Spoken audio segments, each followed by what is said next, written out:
So it seems that if you want ranged attacks that cut through Invuln Saves, Tau might be your go-to army now. With a new previewed stratagem, it seems that they have 3 different ways of gunning through Invuln Saves within their codex.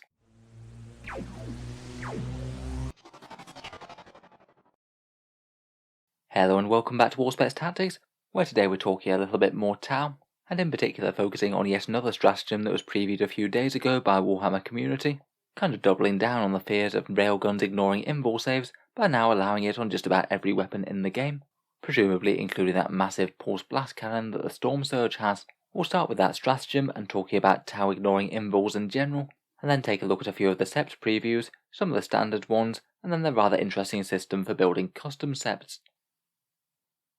Firstly though, let's focus on ignoring Invulns.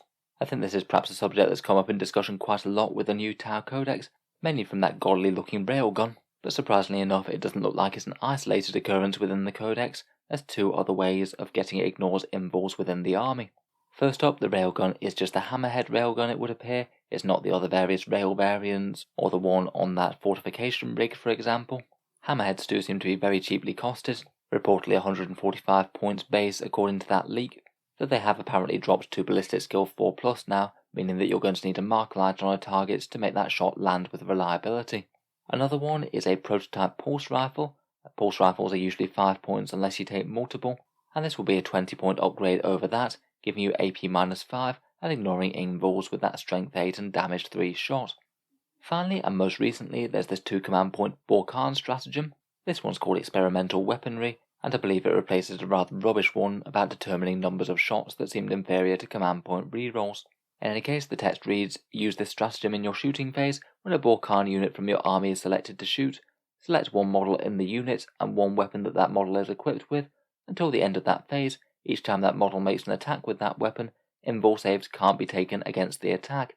That really does sound like any weapon can get it within the Tau Codex, provided they're bork'an. Seems like it could be super powerful on things like the Riptide Ion Accelerator, a whole load of AP -3 and damage 3 shots there, a Storm Surge Pulse Blast Cannon with its massive damage 12, or maybe something like a Ghost Kill Fusion Collider. That apparently gets 3 shots at high strength, high AP, and the big D6+2 damage at close range. I would bear in mind that this is only for one Tau Sept though, and it might well not be the Sept that's most commonly chosen in competitive play. Definitely having a bit of pop-up ignores Invuln Saves is really nice, though it does have a command point cost associated, and it really depends whether the other Septs can offer anything better than bork'an. If they do, then you won't see this stratagem played very much. Still though, I think just the feel of it has got people just a bit annoyed, particularly taken in context for that massively powerful railgun. I think perhaps the thing that annoys people the most about Invuln Saves being ignored is that by their nature, Invuln Saves are supposed to make a model invulnerable to any attack, and at least attacks made with conventional war gear, basically to stop the most important models from getting bumped off too easily. When you know you've got a save that in general isn't ignored by anything, something like a Space Marine Captain or a Demon Lord of Change knows they've got a fair bit of insurance against whatever firepower comes against them, and usually they do tend to have at least some sort of lore backup, usually representing being things like demons from other dimensions, or standard models bearing more arcane protection, things like force fields in particular. Games Workshop maybe has been a little bit quick to hand out Invuln Saves in more recent codexes though, maybe being just a little touch over generous to give things with good mobility things like Invuln Saves, maybe things like Assassins and Tyrannid Genestealers. I guess that does represent things like fast reactions quite well, but at the same time just don't really feel quite as invulnerable in the lore to me, though I guess as a game mechanic I don't think it really works too badly. I think it just might be getting into a bit of a silly situation though, where so many things have invulns that you need to have an ignores invulnerability to try and counter all the Invuln Saves that are about, and most of the time they have tended to restrict abilities like this to models with some of the most shadowy and arcane lore in 40k, things like the Necron Nightbringer or Be'lakor for example, pretty much literal demigods. I guess it just feels a bit cheaper when you hand it out to things that can be mass produced, and indeed fielded multiple times within the same army. In fairness, I guess the Hammerhead Railgun is supposed to be an exceptionally high damage shot, with power to lay waste to just about anything, but being able to farm it out on just about any weapon on the Codex for 2 command points just seems a little bit much lore-wise. Just in the lore text, having increased range and accuracy doesn't in general seem like it should be able to cut through things like force fields. From a gameplay perspective, I guess you could argue that it's quite similar to certain things like Mortal Wounds already. Ignoring Invulns is basically what Mortal Wounds do anyway. These shots, I guess you could argue, are slightly more limited than Mortal Wounds because the extra damage doesn't spill over against hordes. Still though, certainly for any big tough models, Tau do seem like they might be evolving into a bit of an ignores Invul counter army, where if you have a faction that's going to be going in with lots of Invul saves that they're relying in for protection on big models, then you could well have a bad day against Tau, particularly against bork'an, if we really do see massed hammerheads on the table, plus maybe something like a Storm Surge with the blast cannon ignoring Invuls for 2 CP. It could mean some seriously bad news for things like Imperial Knights, Custodes, Grey Knights with Dread Knights, or perhaps Chaos Demons with a whole load of big Greater Demons in tow. Though I would bear in mind with these big single shot weapons there are some weaknesses. They're not going to be anywhere near as effective against more Horde type lists. There might well just be better ways to deal more generalist range damage in the Tau Codex without resorting to these really powerful guns.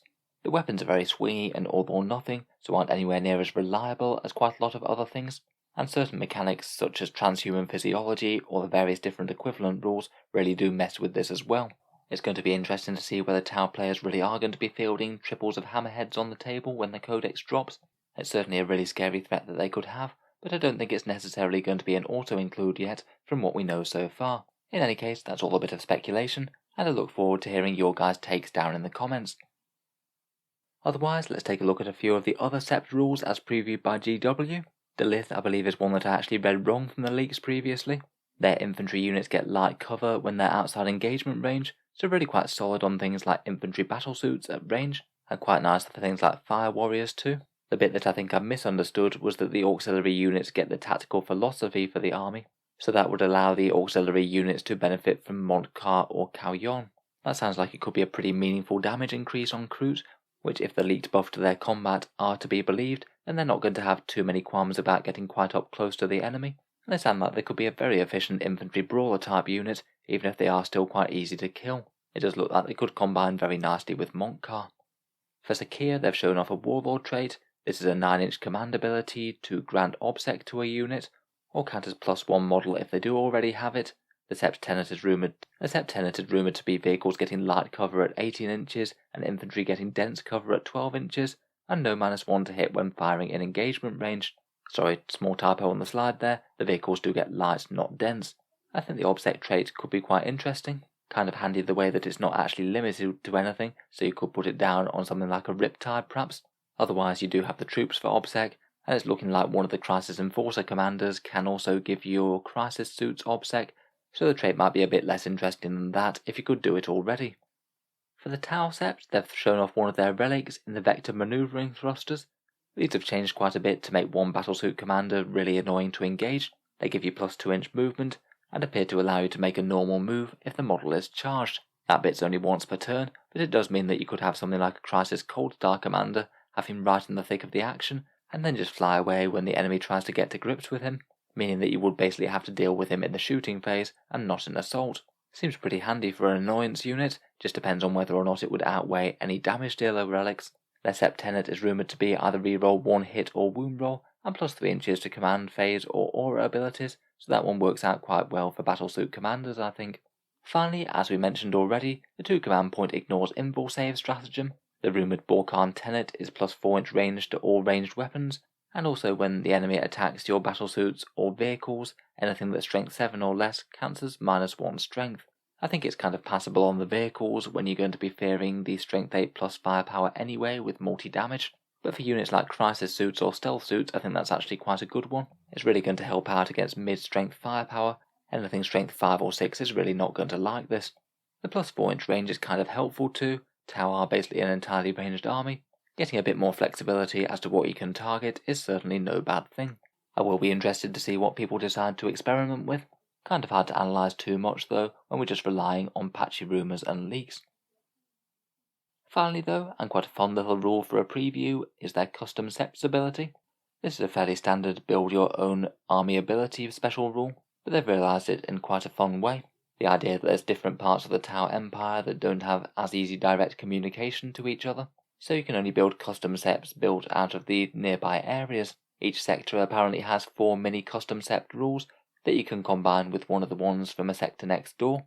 I think it's quite a fun little gimmicky idea, but it is a bit restrictive as to which kind of combos you might be able to take.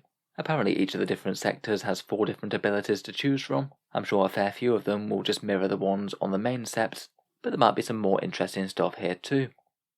I previewed a couple of combos, one from Sector A and B, a Sector A one being Play Their Part, a fairly reasonable objective scoring boost to battlesuit models.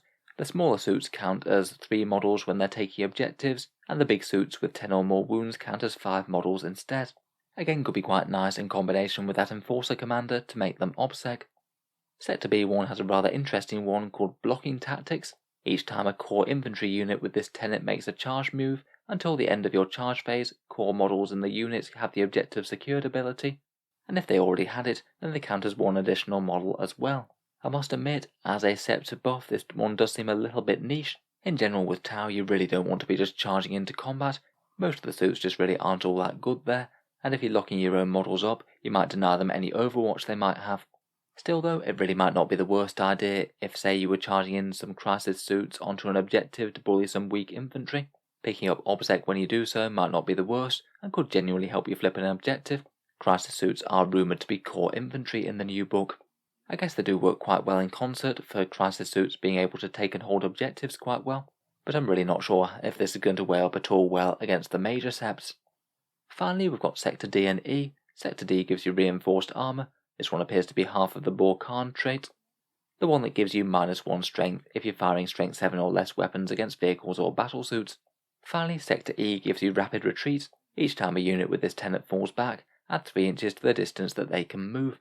I really don't think that that's the biggest deal, to be honest. Could be helpful from time to time, but it's only a small buff, and only if your opponent chooses to charge you, which is usually going to be a bad thing if it happens anyway, and might just wipe you out. Overall, at this point, my guess is that the major Septs are going to be the way to go compared with these custom Septs. That seems to be the way that it's shaken out for quite a lot of the more recent Codex releases, but of course we will have to wait for the full list and weigh them up properly. We'll leave that there for the Tau today though, some interesting previews, and I'll certainly be interested to hear your guys' takes on the Invuln Saves. Feel free to subscribe to Sept Tactics if you'd like to hear more like this. I do generally tend to keep regular 40k content coming out most days, and I'll certainly have plenty more for the Tau in the run-up to their Codex release. Looking forward to reviewing that book in full once it's out. Finally, if you have been enjoying all the videos on the channel, I would just like to mention that Sept Tactics does have a Patreon page, and you can find that down in the video description. The generous channel patrons who allow me to make so many videos like this quite so often, as making so regular videos every day does take an enormous amount of time. If you are enjoying regularly, and any support is enormously appreciated, I do try and give out some decent rewards, such as seeing certain videos early, regular votes to see what sort of things come next on the channel, and automatic entry into the regular prize giveaways with a chance to win some big model kits every single month. If any of that sounds good to you, or you'd just like to help support, the link is down in the video description. In any case, a massive thank you for listening, and I'll hope to see you guys next time.